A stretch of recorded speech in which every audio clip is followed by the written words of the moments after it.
प्रतीक नाम का एक लड़का था। प्रतीक देख नहीं पाता था।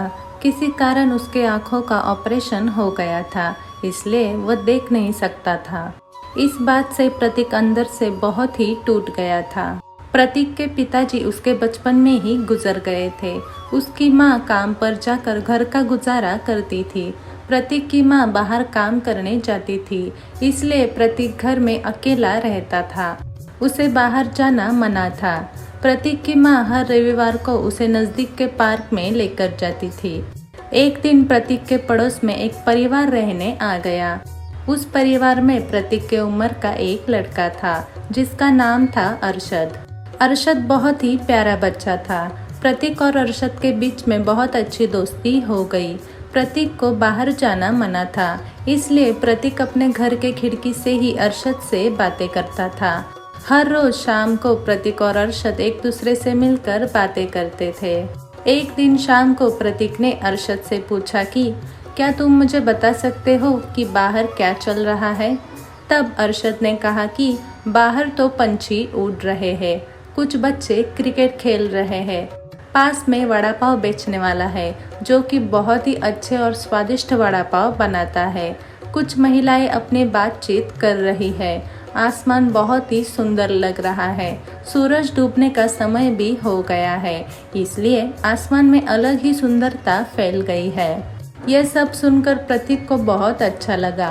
प्रतीक ने अरशद से कहा कि तुमने जो बातें बताई वह बातें सुनकर मुझे ऐसा लगा कि यह सब बातें मैं खुद ही देख पा रहा हूँ। तुम्हारा शुक्रिया अदा कैसे करूँ ये मुझे भी पता नहीं चल रहा।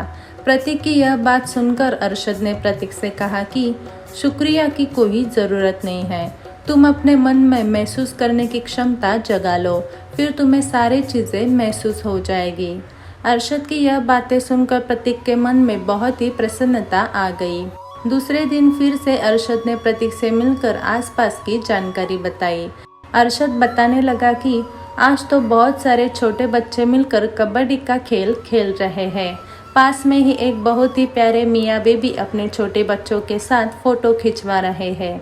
कुछ महिलाएं अपने बच्चों को स्कूल से लेकर आ रही है और हमेशा की तरह वड़ा पाव वाले के दुकान में बहुत ही भीड़ है। आसमान में एक चमकता तारा भी दिखाई दे रहा है। अरशद की बातें सुनने में प्रतीक को बहुत ही मजा आता था।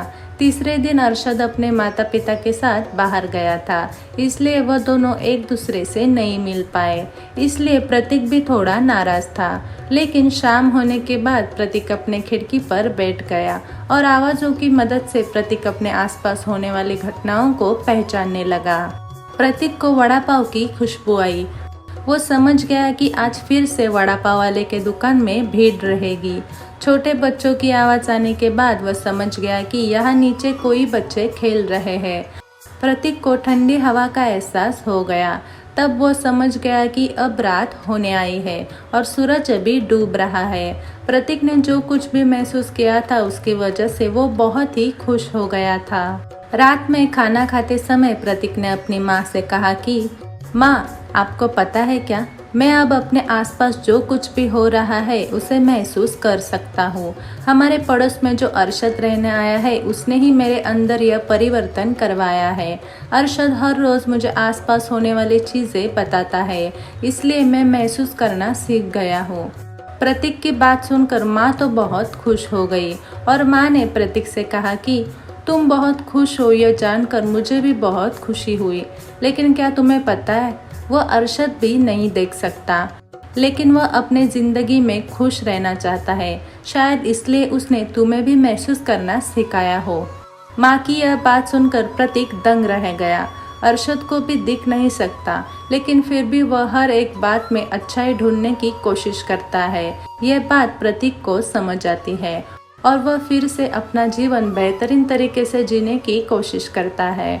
चौथे दिन प्रतीक अरशद को गले लगाकर रोता है। प्रतीक अरशद से कहता है कि मुझे पता चल गया है कि तुम भी देख नहीं सकते, लेकिन फिर भी तुमने अपने जीवन में अच्छाई ढूंढकर अपना जीवन सुंदर बनाया है। तुमने मुझे भी अच्छाई ढूंढना सिखाया है। मैं तुम्हारा यह एहसान कभी नहीं भूलूंगा। इस तरह से उन दोनों में अच्छी दोस्ती हो जाती है और वह दोनों अपना जीवन आनंद से जीते हैं।